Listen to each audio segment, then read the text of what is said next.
अस्सलाम वालेकुम स्टूडेंट्स, कैसे हैं आप सब लोग। उम्मीद है कि आप सब लोग खैरियत से होंगे। आज जो हमारा टॉपिक है वो है प्रोग्रामिंग बेसिक्स। ये इस चैप्टर का सेकंड मेन टॉपिक है। तो सेकंड टॉपिक हम स्टार्ट कर रहे हैं आज, प्रोग्रामिंग बेसिक्स। कि प्रोग्रामिंग जब हम स्टार्ट करना है तो उसके बेसिक्स क्या है, यानी कि कोई भी प्रोग्रामिंग लैंग्वेज होगी तो उसकी बुनियाद क्या चीज़ होती है। ठीक है। Each programming language has some primitive building blocks and provide some rules. आपको पता है, आप जब इंग्लिश लिखते हैं तो आपके पास रूल्स होते हैं कि हर सेंटेंस के बाद डॉट लगाना है। ठीक है। हर लाइन का पहला वर्ड कैपिटल लिखना है। इस तरह के बहुत सारे रूल्स हैं इंग्लिश के। उर्दू के भी इस तरह रूल है कि आपने हर लाइन ख़त्म, जुमला ख़त्म होने के बाद आपने एक डैश छोटी सी लगानी है। तो उसके भी ढेर सारे रूल हैं, उर्दू के भी इंग्लिश के भी। अरबी जब आप पढ़ते हो तो उसके भी रूल्स हैं। इसका मतलब है कि हर लैंग्वेज के रूल्स होते हैं उसके अपने। तो इसी तरीके से जो हमारी कंप्यूटर की लैंग्वेज है, जो मतलब कि जो भी प्रोग्रामिंग लैंग्वेज हम यूज़ करते हैं इंस्ट्रक्शंस देने के लिए कंप्यूटर को, वो उसके भी रूल्स होते हैं। और उन रूल्स को हम कहते हैं, ये क्या है, उसका सिंटैक्स है। यानी कि किसी भी लैंग्वेज के रूल्स को हम कहेंगे कि ये इस लैंग्वेज का सिंटैक्स है। ठीक है। और अगर उस सिंटैक्स यानी कि लिखने में उसके रूल्स में कोई गलती आ गई तो हम उसको कहेंगे सिंटैक्स एरर। ठीक है।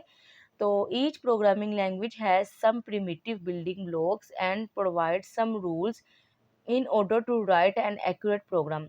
हर प्रोग्राम लैंग्वेज के पहले से कुछ चीज़ें बिल्ड की होती हैं और हर एक के क्या होते हैं, रूल्स होते हैं कुछ ना कुछ प्रोग्राम को सही लिखने के। This set of rule is known as syntax of the language. अब आपके पास यहाँ से लेकर यहाँ तक सिंटैक्स की डेफिनेशन है। ये आपने याद कर लेनी है। शॉर्ट क्वेश्चन भी आ सकता है, आपको एमसीक्यूज भी आ सकता है। तो इसका क्या है, इस प्रोग्रामिंग लिखने के रूल्स होते हैं, उसे क्या कहते हैं हम, सिंटैक्स ऑफ द लैंग्वेज। उस लैंग्वेज का सिंटैक्स है।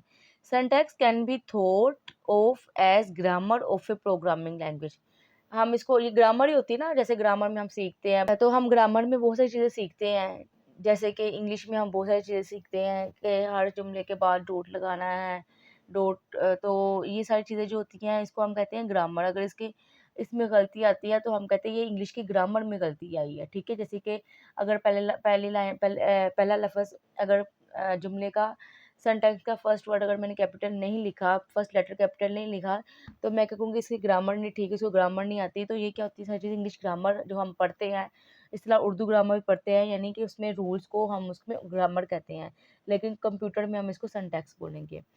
वाइल प्रोग्रामिंग, जब हम प्रोग्रामिंग कर रहे होते हैं, प्रॉपर सिंटैक्स और रूल्स एक ही चीज़ है। ठीक है। रूल्स और सिंटैक्स, कंप्यूटर में हम रूल्स को सिंटैक्स बोल रहे हैं। Of the programming language are not followed. अगर किसी लैंग्वेज को लिखने के दरमियान में अगर आप उसके सिंटैक्स यानी कि रूल्स को फॉलो नहीं करते, the program does not get compile. तो प्रोग्राम कंपाइल ही नहीं होगा। कंपाइल का मतलब वो कंप्यूटर की लैंग्वेज में जाएगा ही नहीं। जब जाएगा ही नहीं तो रिजल्ट कहाँ से आएगा। In this case the compiler generates an error. इस केस में क्या होता है, कंपाइलर जो होता है हमारे पास एक गलती का मैसेज देता है। उसे कहते हैं गलती को हम कंप्यूटर में error. This kind of errors are called syntax error. तो ये जी आपके पास एक और डेफिनेशन आ गई है सिंटैक्स एरर की। ठीक है। यहाँ से यहाँ तक वाइल प्रोग्रामिंग, यहाँ से लेकर सिंटैक्स एरर तक सिंटैक्स एरर की डेफिनेशन है। ये आपको पेपर में एमसीक्यूज आ सकता है, शॉर्ट क्वेश्चन लाजमी आ सकता है। ठीक है। बहुत सारे चांसेस है सिंटैक्स और सिंटैक्स एरर आने के, शॉर्ट क्वेश्चन आपके पास। ठीक है। तो दो डेफिनेशन इसमें कवर हो गई हैं प्रोग्रामिंग बेसिक्स में। ठीक है। नेक्स्ट आपका क्या है, प्रोग्रामिंग बेसिक का फर्स्ट पॉइंट आपका क्या है, रिजर्व वर्ड्स। यानी कि प्रोग्रामिंग बेसिक में वो उसने जनरल पहले बताया है सिंटैक्स और सिंटैक्स रूल के बारे में। अब पहला पॉइंट उसका क्या है, रिजर्व वर्ड्स। रिजर्व वर्ड क्या होते हैं, रिजर्व, आप कभी किसी आप रेस्टोरेंट में जाते हैं तो आपने कुछ सीट्स पर देखा होगा, टेबल पर लिख कर रखा गया होता है कि ये रिजर्व्ड है। आप उस पर बैठते नहीं हो, आप कहते हो ये भाई रिजर्व्ड है। रिज़र्व का मतलब होता है पहले से फ़िक्स की गई है सीट, तो हम यहाँ पर नहीं बैठ सकते, हमें कहीं और बैठना होगा। ठीक है। तो उधर वही लोग बैठते हैं जिनके लिए वो सीट फ़िक्स की गई होती है, इसे कहते हैं रिज़र्व करना। ठीक है, जैसे कि आप सुबह आते हो, स्कूल आते हो तो अपनी फ्रेंड्स की सीट को रिज़र्व कर लेते हो और किसी को उधर बैठने नहीं देते। तो इसको कहना है रिज़र्व, इसको क्या कहते हैं, रिज़र्व करना। इसी तरह कंप्यूटर में जो हमारी प्रोग्रामिंग लैंग्वेज होती हैं, उनके कुछ रिज़र्व वर्ड होते हैं। हर लैंग्वेज के अपने रिज़र्व वर्ड होते हैं। रिज़र्व वर्ड का मतलब क्या होता है, कुछ ऐसी चीज़ें जो कि पहले से उन्होंने बिल्ड कर दी गई हैं, बिल्ड वो चीज़ें की हैं जो कि बार-बार यूज़ होती है। जैसे कि हर प्रोग्राम में हमने इनपुट देनी ही देनी है, हर प्रोग्राम में हमने आउटपुट देनी लेनी ही लेनी है। तो ये 2 चीज़ें और भी बहुत सारी चीज़ें हैं जो कि यूज़ होनी ही होनी है, तो उन्होंने प्रोग्राम ने क्या कर लिया है, प्रोग्रामिंग लैंग्वेज ने क्या कर लिया है, तो प्रोग्रामिंग लैंग्वेज ने क्या कर लिया है, उसको पहले ही से ही बिल्ड कर लिया है। तो पहले से बिल्ड करके उसको एक नाम दे दिया है, तो उन छोटे-छोटे नामों को हम बोलते हैं रिज़र्व वर्ड्स। ठीक है? इसका मतलब ये होता है जैसे ही मैं ये वर्ड लिखूँगी तो इसके पीछे एक लंबा चौड़ा कोड होगा जो खुद ब खुद रन हो जाएगा जब मैं एक छोटा-सा वर्ड लिखूँगी। तो इसे बोलते हैं रिज़र्व वर्ड, और ये वर्ड्स हम किसी भी और मकसद के लिए, जैसे कि वेरिएबल नेम के लिए, किसी भी और मकसद के लिए हम इसको यूज़ नहीं कर सकते, ठीक है? ये इसी मकसद के लिए यूज़ होने हैं, इसलिए हम इसे क्या कहते हैं, रिज़र्व वर्ड। ये भी अहम है, ये भी मैं भी ज़रूर दूँगी अगर पेपर आएगा, आपके पास टेस्ट आएगा, और बोर्ड के लिहाज से भी ये अहम है रिज़र्व वर्ड क्या होते हैं, ठीक है? शॉर्ट क्वेश्चन, ठीक है? Every programming language has a list of words that are predefined पहले से ही डिफाइन किया गया है कि ये भाई इस काम के लिए है। Each word has its specific meaning already known to the compiler. हर वर्ड का क्या है, एक पहले से ही मतलब है जो कि कंपाइलर को पता है, ठीक है? सिर्फ नाम लिखेंगे और उस कंपाइलर को पता है। These words are known as reserve words और keywords। इनको हम keywords भी बोलते हैं, ठीक है? तो आपका ये पॉइंट का नाम keywords भी है।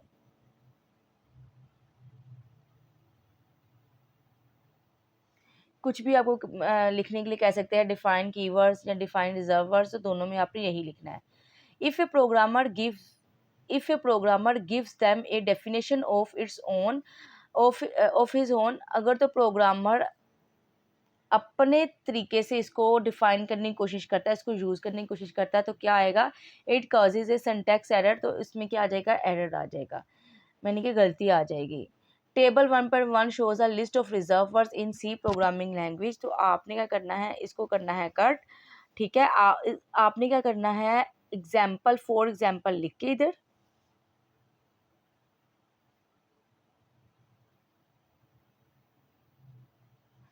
इनमें से 4-5 आपने लिख लेने। For example auto, break, double, else, 4, 4, goto, if, आपको जो याद रहते हैं 5-6 लिख दो, ठीक है? ये इसकी एग्जाम्पल के तौर पर। रिजर्व वर्ड्स की समझ आ गई आपको? नेक्स्ट क्या है आपके पास, structure of C programming. C programming का स्ट्रक्चर क्या होता है? स्ट्रक्चर मतलब कि प्रोग्राम किस तरह का दिखता है, उसका स्टार्टिंग पॉइंट, एंडिंग पॉइंट, दरमियान में क्या है, ठीक है? अभी तो आपका स्टार्ट है ना, तो आपको बिल्कुल स्टार्ट लेवल से बता रहे हैं कि कैसे दिखेगा प्रोग्रामिंग, ठीक है? हमारे पास प्रोग्रामिंग लैंग्वेज जब प्रोग्राम लिखेंगे तो हमारा कैसे नज़र आएगा। Structure of a C program यानी कि वो उसका स्टार्ट क्या है, एंड क्या है, दरमियान में क्या है, क्या इसमें मौजूद होगा, वो चीज़ें हमने पढ़नी है। We can understand the structure of C language program by observing the program written in figure 1.2, ठीक है? अब वो क्या कह रहा है कि हम सी लैंग्वेज को प्रोग्राम लिखने का किस तरीके से हम कर सकते हैं, फिगर 1.2 जो थी हमारे पास उसको देख के। We can see that a program can be divided into 3 main parts, ठीक है? ये देखिए पिछले पेज पर आपके पास फिगर 1.2 थी मौजूद, इसमें एक कोड लिखा गया था जो मैंने कहा था अभी नहीं करना, ठीक है? कोड क्या था, ये सब समझाने के लिए कह रही हूँ कि पहले इसने ये कुछ लिखा है, उसके बाद ये कुछ किया है, दरमियान में ये कुछ लिखा है, तो इनको क्या चीज़ें कहते हैं वो हम देखेंगे, ठीक है? तो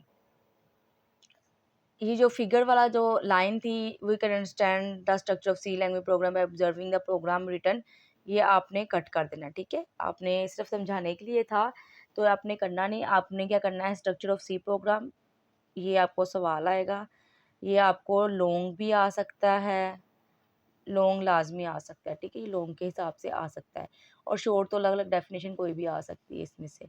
तो लेकिन जो अहम लॉन्ग के हिसाब से ये अहम है आपका क्वेश्चन, तो स्ट्रक्चर ऑफ सी प्रोग्राम आपको आ सकता है। तो आपने इसको हेडिंग देनी है, उसके बाद फर्स्ट हेडिंग दे देनी है लिंक सेक्शन और हेडर सेक्शन कि जो पहली पहली चीज़ क्या होती है उसको क्या बोलते हैं हम, लिंक सेक्शन और हेडर सेक्शन। जो भी स्टार्ट में हम लिखते हैं उसको लिंक सेक्शन बोलते हैं या हेडर सेक्शन बोलते हैं। इसमें क्या मौजूद होता है, इसमें वो फाइल्स मौजूद होती हैं जो कि जिसमें कुछ ना कुछ कोड पहले से लिखा होता है और वो उस आईडीई जो हमारे पास हम जो भी कोड ब्लॉक या सी लैंग्वेज का जो भी हम यूज़ कर रहे हैं, हमने सी लैंग्वेज पढ़नी है ना, तो सी लैंग्वेज लिखने के लिए जो भी हम सॉफ्टवेयर यूज़ कर रहे हैं, सॉफ्टवेयर के अंदर ही कुछ हमारे पास फाइल्स होती हैं जिसमें ऑलरेडी कोड लिखा होता है।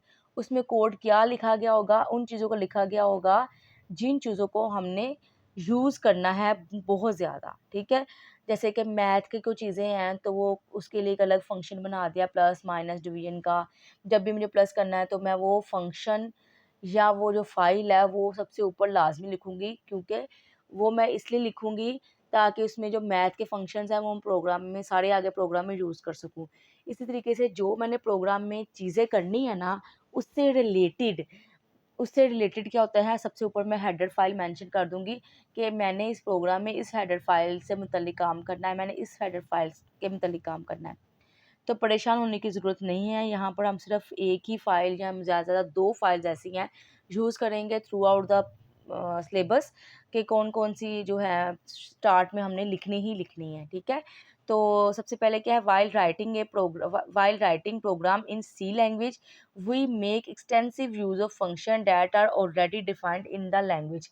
हम क्या करते हैं, बहुत से फंक्शंस ऐसे यूज़ करते हैं जो कि पहले से ही डिफ़ाइन किए गए हुए हैं, हमें उसका कोड लंबा-चौड़ा लिखने की ज़रूरत नहीं है। But before using the existing function, तो यानी कि जो पहले से मौजूद है फंक्शन उसके लिए हमें क्या करना पड़ता है, उनको ऐड करना पड़ता है उनकी फ़ाइल्स को, जिस फ़ाइल में वो जिस फ़ाइल में वो मौजूद है, उस फ़ाइल का हम नाम सिंपल ऊपर लिख देते हैं।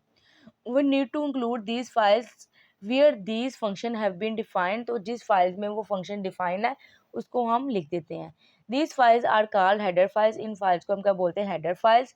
We include these header files in our program by writing the, in files को जब हम ऐड करते हैं, उनका नाम लिखते हैं, तो उससे पहले हमने क्या लिखना है, इंक्लूड, ठीक है, INCLUDE, हमने इंक्लूड लाजमी लिखना है। Statement at the top of the program, सबसे ऊपर हमने हेडर फाइल्स इंक्लूड कर लेनी है कि हमने इन फाइल से डाटा यूज़ करना है, इन फाइल से फंक्शंस यूज़ करना है, ठीक है। नेक्स्ट पेज पर क्या है, general structure of an include statement is as follows. हम कैसे लिखेंगे हेडर फाइल्स को, हैश इंक्लूड, हैश हमने लाजमी लिखना है। जैसे ही प्रोग्राम स्टार्ट होगा तो हमने लिखना है हैश INCLUDE, हैश इंक्लूड लाजमी लिखना है। उसके बाद हमने ये जो एंगल ब्रैकेट है ये लाजमी लगानी है, और इस एंगल ब्रैकेट के दरमियान में हमने हेडर फाइल का नेम लिखना है, जो भी हम जो भी फाइल्स यूज़ करेंगे। सबसे पहले हमने इसको इस तरीके से सबसे ऊपर ऐड कर लेना है। Here header file name can be the name of any header file, ठीक है, किसी भी हेडर फाइल का नेम होगा ये। In the above example figure 1.2 we have include file, तो आपने क्या करना है, ये जो है ये आपने कट कर देना है सारा।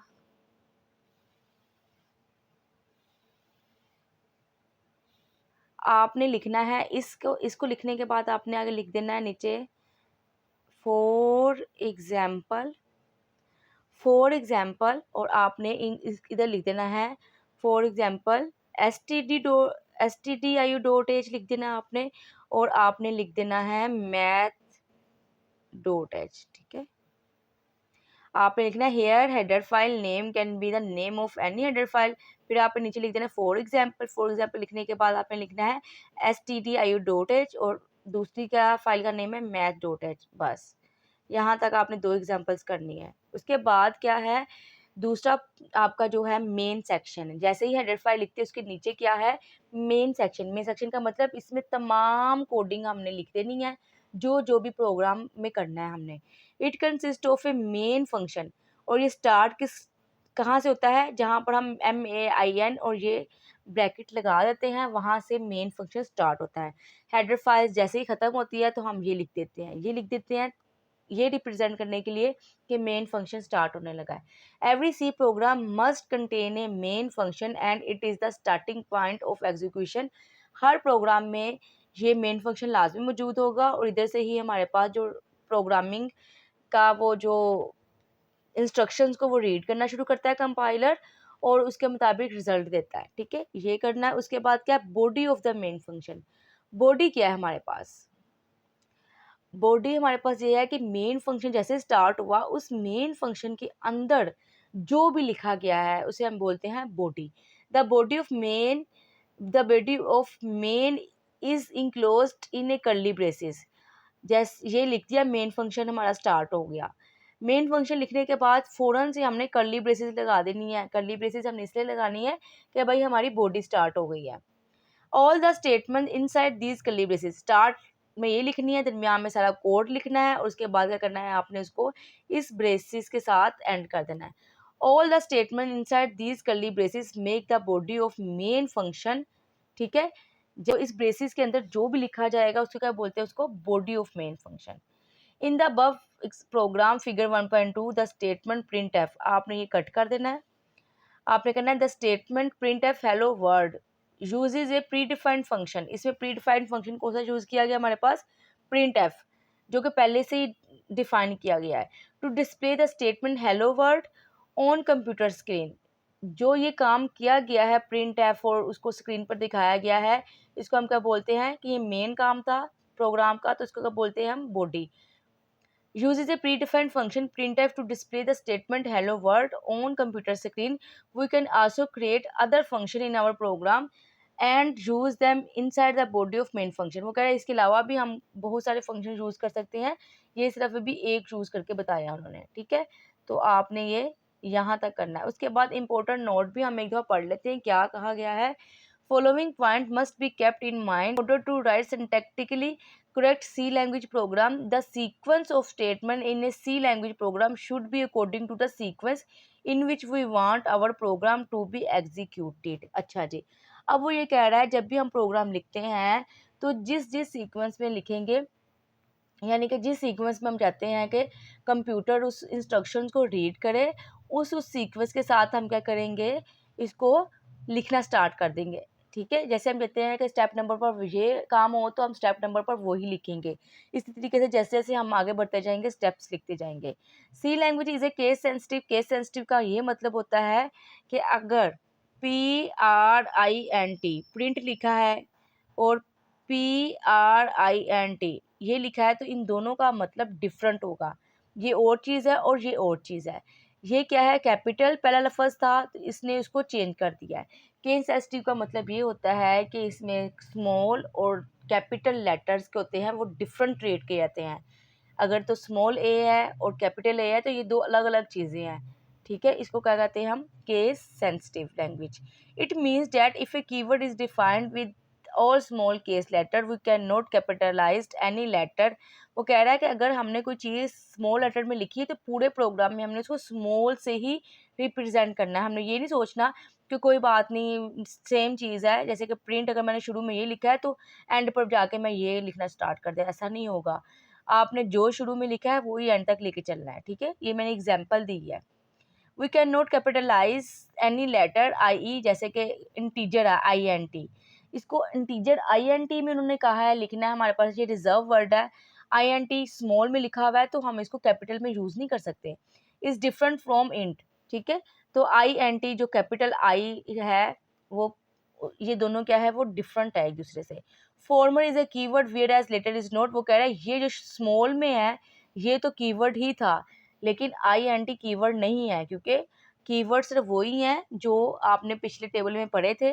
वो सारे क्या थे, रिजर्व वर्ड कीवर्ड, वो इस ये स्मॉल में लिखा हुआ था, ये कीवर्ड नहीं है। ठीक है, इसमें ही बच्चे गलती कर लेते हैं। क्वेश्चन ये आ जाता है कि आप जो कीवर्ड्स हैं उनको सर्कल करें या कीवर्ड्स बताएं इनमें से कौन कौन से हैं, तो आप बच्चे समझते हैं ये भी रिजर्व वर्ड है, ये भी रिजर्व वर्ड यानी कि कीवर्ड्स है, तो ये गलती हो जाती है, ये आपने ध्यान रखना है। फॉर्मर इज़ ए कीवर्ड, यानी कि ये वाला फॉर्मर पहले वाला कीवर्ड है, whereas letter is not जो बाद वाला वो नहीं है। Each statement end with a semicolon symbol, हर स्टेटमेंट के एंड पर क्या आएगा आपके पास, सेमीकोलन आएगा, इस तरह करके। ठीक है, ये सारे जो पॉइंट्स हैं ये आपको शॉर्ट क्वेश्चन की सूरत में आ सकते हैं, इसलिए आपने ये याद करने हैं। ठीक है, इसको छोड़ना बिल्कुल भी नहीं है। ये आपने जो रीड किया है, जो आज हमने पढ़ा है, उससे रिलेटेड ये आपका प्रोग्राम है, एक्टिविटी है, इसको हम देख लेते हैं क्या है। Identify different parts of the following C program. आपने ये प्रोग्राम लिखा गया है, इसके डिफरेंट आपने पार्ट्स आइडेंटिफाई करने हैं। तो आपके पास पता है, आपके पास जो ये मौजूद है इसको हम क्या बोलेंगे, हमारे पास क्या है, ये लिंक सेक्शन है या हेडर फाइल है। ठीक है, ये पहला पॉइंट जो था हमारे पास। उसके बाद सेकंड यहाँ पर वॉइड मेन स्टार्ट हो गया, तो इसको हम क्या करेंगे, मेन फंक्शन। ठीक है, ये कौन सा था हमारे पास, मेन फंक्शन, ये वाला। उसके बाद जैसे ही कर्ली ब्रेसेस स्टार्ट हुई, तो इसको जो कर्ली ब्रेसेस के अंदर जो मौजूद है इसको हम क्या बोलेंगे, बॉडी। ठीक है, तो उम्मीद है कि आप लोगों को समझ आ गया होगा। तो आज के लिए बस इतना ही। अल्लाह हाफिज़। स्टूडेंट्स, अगर आप चाहते हैं कि मेरी हर नई वीडियो आपको सबसे पहले मिले तो please like, subscribe and share the video.